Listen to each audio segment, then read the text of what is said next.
Usually, getting a dog means preparing for walks, measuring out food, and maybe, teaching him how to sit.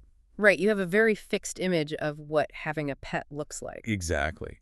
But what happens when the animal living in your modern living room isn't just a typical dog, but an ancient, high-performance athlete? That changes the math entirely. It really does. So today we're taking a deep dive into a massive, incredibly detailed guide. We're looking at the lifelong care of a dog that looks almost mythical, the Afghan Hound. And we are going to look at three very distinct versions of the exact same dog to figure out how you manage a living creature that completely transforms over a decade. Yes. So I want you to picture this. Yeah. First, imagine a clumsy puppy, right? Standing in a new living room on these legs that just do not quite match the rest of its body. Oh, yeah, like Bambi. Totally. Yeah. Skidding wildly across the hardwood floors with absolutely zero awareness of its own physical limits. Okay, then contrast that with the second version. A fully grown, sprinting adult in a secure field. Yeah. Right, moving at blinding speed. We're talking 30 miles an hour. Its famous, glamorous coat parting in the wind to reveal pure, undeniable muscle underneath. The athlete is fully assembled. Which is such an intense visual. But then there's a third image. The senior. Yeah, Mm-hmm. that exact same dog. But now it's rising slowly from its bed. It's navigating a path through the house that the owner has carefully lined with rugs just to provide traction. But despite that slower pace, it still possesses the exact same visual sharpness, right? The instant something moves in the distance, boom, its head snaps up. Yes, it has the same reserve, the same quiet attachment to its people. So you are basically looking at three completely different physical realities here, three completely different sets of daily needs, but they're all driven by the same ancient blueprint. And managing this, it isn't about making one perfect decision the day you bring the dog home. No, not at all. It's a long sequence of thoughtful adjustments. It's about anticipating what the body can do and honestly what it shouldn't do at every single stage. Okay, let's unpack this. Because before we can manage that incredible sprinting adult, we have to look at how that athlete is built from the ground up. The foundation. Right. And according to our sources, puppyhood for an Afghan hound isn't just about, surviving potty training. It is a highly sensitive engineering project. That is the perfect way to phrase it. But honestly, looking at the source material, it feels incredibly counterintuitive. How so? Well, if I know I have a dog genetically designed to run, my absolute first instinct is to get them out there running. Like, tire them out, build up that stamina early so they don't destroy my house. Oh, that instinct is incredibly common, but it is precisely what you have to suppress. Wait, really? Really, to understand why, you have to look at the underlying biology of a growing large breed. When a puppy is growing, their bones aren't solid pieces of dense material yet. Right, they're still forming. Exactly. The ends of their long bones have these soft areas called growth plates or epiphyseal plates where a new bone is rapidly forming. So pushing weight or repetitive impact onto a developing frame doesn't create a stronger adult dog. It forces mechanical stress onto joints that are literally still under construction.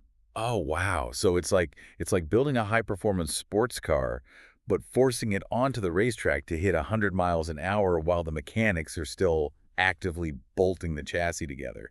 That is exactly it. The frame is just going to warp. Man, that's wild. And the damage can be permanent, This is why protecting those developing joints means favoring free, self-directed movement over structured, repetitive exercise. Okay, wait, what does that actually mean in practice, though? Like, what is the physical difference for the dog between free movement and structured exercise? Aren't they running either way? They are, but the difference lies in who is controlling the fatigue. Oh, I see. Structured exercise is essentially a forced march. It's taking the puppy on a long, continuous walk on pavement or making them jog alongside you. Because they'll just keep following you. Right. A dog's natural instinct is to keep up with their pack, so the puppy will keep going even when his muscles are completely exhausted. And I'm guessing that's when the damage happens. Exactly. When the muscles fatigue, they stop absorbing the shock of the movement, so all that jarring impact transfers directly into those soft, unfused growth plates we talked about. Yikes. Okay, so what is free movement then? Free movement is letting them play in a safe, enclosed area. They sprint, they tumble, but crucially, the moment those muscles tire, The puppy can just flop down on the grass and regulate its own impact. Got it. So the sports car regulates its own test drive. Precisely. But, the physical body isn't the only thing under construction during this phase. Right. The sources emphasize that this puppy window is also critical for introducing handling, like long before it actually becomes an urgent necessity. Oh, absolutely. You have to introduce the collars, the leashes, riding in vehicles, and the extensive grooming process while the dog only weighs 15 pounds. Because you do not want to be wrestling a fully grown, lightning-fast hound into a bathtub for the very first time. Definitely not. It would be a disaster. And the same logic applies to basic manners. And recall, teaching the dog to come when called. You lay that behavioral groundwork while their world is still small and manageable. Right. Well before their adult speed and their famous independence fully kick in. Okay, so let's say you've done all that. You've safely built this massive, powerful chassis. But once the dog hits adulthood, you face this really unique challenge. You can't actually see the chassis anymore. Exactly. The moment this dog matures, it covers that athletic frame in a master disguise. The coat. The Afghan Hound's coat is a biological marvel, truly. But it completely obscures the truth about the dog's underlying health. Because it just has so much volume. Right. It can hide slow, creeping weight gain, and more dangerously, it can completely conceal severe weight loss or muscle deterioration. Yeah, because hair doesn't shrink when the dog loses weight. Yeah. Here's where it gets really interesting to me, though. When I think of grooming a long-haired dog, I usually just think of aesthetics, like keeping them looking pretty, avoiding mats, keeping the mud off the couch. Sure, that's the standard view. But based on these sources, you're essentially using a hairbrush as a stethoscope. You literally have to use it that way. If you just rely on your eyes to assess the dog, you will be fooled. Because they're naturally so skinny underneath. Right. A healthy baseline for an Afghan hound is incredibly lean. I mean, they are aerodynamically built for speed and heat dissipation, meaning you should be able to physically feel their ribs and their hip bones. But because of that visual illusion of the coat, owners have to use their hands to constantly check the ribs, the waist, and the muscle tone. Grooming is elevated from basic surface-level maintenance to a crucial health diagnostic tool. The sources talk about working methodically through the entire coat, paying special attention to friction points. Like behind the ears or under the armpits where mats naturally form. And while you are working through those friction points, that grooming session basically doubles as a comprehensive full-body check. It does. You are feeling the skin for new lumps or cysts. You are checking for abnormal heat or tenderness in the joints that might indicate early arthritis or an injury. And drying them, too, right? The sources mentioned moisture. Oh, yeah. You are ensuring the dog is dried thoroughly down to the skin after baths, because trapped moisture under that heavy coat creates the perfect breeding ground for severe bacterial skin infections. That sounds awful. But it goes beyond just the skin and hair, too. The guide specifically mentions checking the eyes for redness, discharge, or squinting. And checking the ears for odor or sensitivity. Right, and checking the mouth for tartar, bad breath, or any reluctance to have the face touched. And all of this is happening while you are supposedly just, brushing them on the living room floor. Now, obviously, none of this replaces an actual veterinary exam. Of course not. But what it does is dramatically shift the timeline of care. By making this a weekly habit, you are infinitely more likely to notice a slight change in tissue density or a minor flinching away from your touch early on. You catch the problem while it is still small and manageable. Instead of discovering a massive, painful abscess months later. Okay, so we built the chassis safely, and we know how to use our hands to monitor the engine underneath that heavy coat. But understanding the physical body is really only half the battle. Yeah, because that body is driven by an ancient, highly independent mind. And according to the sources, that mind fundamentally changes the rules of engagement and exercise. Understanding the breed's history is so vital here. This hound was originally bred to hunt in the harsh mountainous terrain of Afghanistan. Right. They were not bred to look back at a human for instructions, like, say, a golden retriever would. They had to think for themselves. Completely. They were designed to spot prey from a vast distance, outrun it over treacherous, uneven ground, and make split-second decisions entirely on their own. The sources warn that because of this history, the indoor calm, these dogs are famous for, lounging elegantly on the sofa, that does not equate to a low physical need. Not at all. Furthermore, the guide is very explicit that simply having a large backyard is not a complete exercise plan. Right, because to a sighthound, a yard is just a larger room. Exactly. It doesn't offer the space required to actually hit their top speed or stretch out their stride. They require secure, genuinely safe opportunities to run in properly fenced spaces. And because they're explosive sprinters, they need actual warm-ups and cool-downs. Yes, you don't just open the back door on a cold morning and let tight muscles instantly sprint at 30 miles an hour. Now, I have to push back here, though. Okay, go for it. If an owner spends thousands of dollars on professional training and the dog has a rock-solid recall, Uh-huh. like, why can't they just go off-leash in an open park or on a hiking trail? I see what you're saying. Right. Like, if the dog knows the come command perfectly, shouldn't that be enough? Trusting that instinct is incredibly dangerous with this specific breed. Really? Even with perfect training? Even then, good recall training improves your daily communication, absolutely. But training merely makes cooperation with you rewarding enough to override their intense hardwired prey drive in a low-stakes environment. Ah, low stakes? Right. If a rabbit bolts across an open field, thousands of years of ancient genetics kicks in instantly. The prey drive takes over the brain, and they will sprint blindly across roads, through brush, and far, far beyond the sound of your voice. Wow. An unfenced area is never safe, regardless of how obedient the dog seems in your kitchen. So it's like managing a brilliant, highly independent colleague at work. I like that analogy. Yeah, you don't try to micromanage their independence out of them because that's their greatest asset. Yeah. You just build a very secure, clear framework, in this case, physical fences, for them to operate safely within. Exactly. Independence is not a training flaw. It is a feature of their design. And this leads to a critical misunderstanding a lot of owners face. What's that? Because of this natural independence, when an Afghan hound suddenly shows resistance to handling, withdraws, or becomes irritable, owners almost always label it as stubbornness. Oh, like, oh, my dog is just being stubborn today. He doesn't want to move off the couch. Exactly. And the sources clearly state that these sudden behavioral shifts are very often a health signal wearing a training problem disguise. That makes so much sense. Absolutely. An animal that cannot speak will use its behavior to tell you it is in pain. Right. A dog that suddenly refuses to jump into the car isn't forgetting its training. It might be experiencing early joint pain. Okay, I have to say, this feels like a massive amount of pressure. It is a lot to take in. We are talking about feeling their ribs constantly to bypass the visual illusion of the coat. We're monitoring their warm-ups to protect cold muscles. And we're, like, psychoanalyzing their stubbornness to find hidden pain. Yeah, it's intense. So how do you balance being this deeply observant without tipping over into paranoid helicopter parent territory?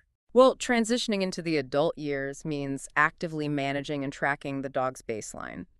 You aren't trying to diagnose the dog yourself. Right. You are just trying to spot deviations from their normal so you can give your veterinarian the best possible information. Vets constantly have to rely on an owner's memory, which is honestly notoriously unreliable when the owner's panicked. The foundation of this adult care is excellent record keeping. The sources suggest tracking weight over time, writing down medications, and keeping previous test results handy. And they also suggest modern tools, like taking clear photos of any new lumps with your phone, or recording short videos of the dog's gait if they look just a little off when they walk. Because having those photos and videos removes the pressure from your memory. Completely. You don't have to remember exactly what day the limp started or try to mimic the weird way they were walking in the exam room. You just hand the vet the phone and show them the timestamped video. It provides hard data. The guide also provides a really helpful rule of thumb for warning signs, so you aren't rushing to the clinic for every single sneeze. Right, you need a filter. You move from simply watching the dog to actually calling the vet if a symptom falls into a specific pattern. Basically, if it is persistent, worsening, painful, sudden, or it comes with other behavioral changes. It's about recognizing patterns rather than reacting to isolated moments. Like a skipped meal. Yeah, a single skipped meal might just be a hot day, but 2 days of skipped meals, combined with lethargy, well, that fits the pattern of a worsening change. Makes sense. Yeah. However, the sources flag one ultimate emergency that requires immediate, frantic action, not observation. Yes, the threat matrix for deep-chested breeds. The ultimate emergency is bloat, formerly known as GDV. So what physically happens inside the dog during this? GDV stands for gastric dilatation volvulus. Because the Afghan Hound has this massive cavernous chest cavity to house the large lungs needed for sprinting, their anatomy creates a unique physical risk. There is actually physical room in the abdominal cavity for the stomach to swing, sort of like a pendulum or a hammock. Oh, I don't like the sound of that. It's bad. If the stomach fills with gas, that's the dilatation part, it can physically twist over on itself. That's the volvulus. It just twists. It twists, and this traps the gas and completely cuts off the blood supply to the stomach and the surrounding organs. The symptoms outlined for this are terrifyingly specific. They are. You are looking for repeated, unproductive retching, where the dog is heaving and looks like it needs to throw up, but nothing comes out. Right. Sudden swelling or hardness of the abdomen, severe restlessness, weakness, pale gums, and ultimately collapse. This is rapidly fatal if not treated surgically. If you see those signs, it requires immediate emergency veterinary care. But grab your keys and go. Exactly. This is not a scenario where you wait to see if they feel better in the morning. Knowing these signs ahead of time and knowing exactly the route to your nearest 24-hour emergency vet is the ultimate act of protection for this athlete. Okay?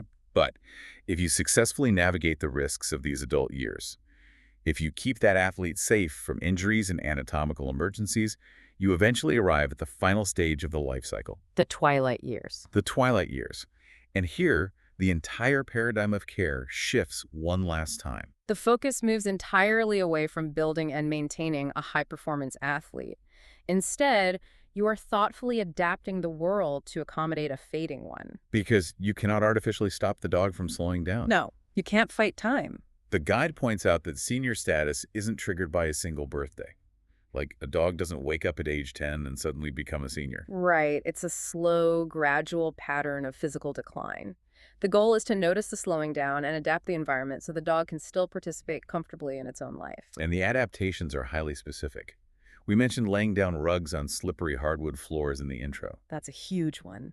Yeah. As muscles weaken and joints stiffen, a smooth floor becomes a terrifying ice rink for them.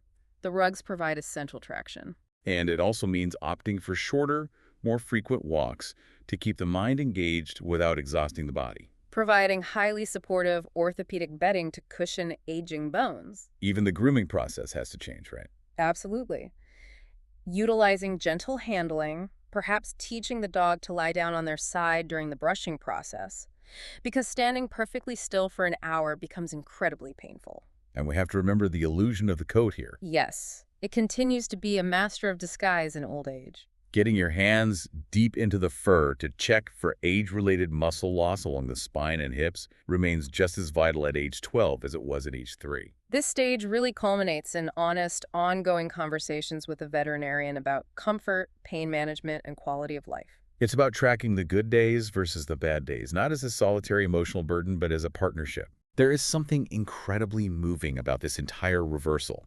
We started this discussion talking about an ancient breed that historically used its own sharp judgment, its own explosive physical power to survive completely alone on freezing, difficult mountain slopes. Yeah. And by the end of their life, they are relying entirely on us to literally pave their living room with rugs just so they can walk to their water bowl. It is a profound shift in dependency. And, to handle this massive responsibility without feeling crushed by it, the sources synthesize the entire framework into a manageable rhythm for the owner. Okay, let's hear it. It breaks down into 3 distinct time frames: daily, weekly, and periodically. Walk us through that rhythm. Sure. Daily, your job is observation and security. You watch their appetite, their energy levels, their movement patterns, and you ensure their physical containment. Those high fences and secure gates are locked and safe. Weekly, you step up the physical intervention. Yes. The weekly hands-on grooming check. You bypass the coat, you feel the ribs, assess the muscle tone, check the skin for heat or lumps, inspect the feet, and look inside the mouth. And then, periodically so, every few months or twice a year, you take a step back and look at the big picture. Right. You review the weight trends in your records, you check the veterinary schedules, and you ask yourself the hardest question. Which is? Does our current home routine still fit the dog we have today, rather than the dog we had a year ago? Wow. Huh. That question really cuts to the core of why all of this matters. Caring for an Afghan hound, or really any complex animal, isn't about passively admiring a beautiful creature that looks glamorous on the end of a leash. Oh. It is an active, deliberate, daily choice. You are choosing to protect the vulnerable, living biology hidden underneath that famous coat. It forces us to confront our role in their existence. Think about it. The historical Afghan hound survived entirely on its own bodily autonomy, its own speed, and its own independent judgment in some of the harshest environments on Earth. Right. But the modern hound has been placed into a world where its survival depends entirely on a human, building fences, measuring out food, and monitoring its every physical change. Yeah, that's a huge shift. It makes you wonder what other ancient independent traits, whether in the animals we keep or perhaps even in the modern humans around us, have we fundamentally altered by taking on the role of their sole protector, managing their every environment. Oh, man. That is a fascinating question to chew on, the cost of modern comfort and protection. Exactly. But, when you look at that clumsy puppy skidding across the floor, you know you're making a lifelong promise. A promise to the sprinting athlete it will become and to the gentle, rug-walking senior it will eventually be. A beautiful promise. Well, thank you so much for joining us to explore this incredible life cycle today. And we'll catch you on the next deep dive.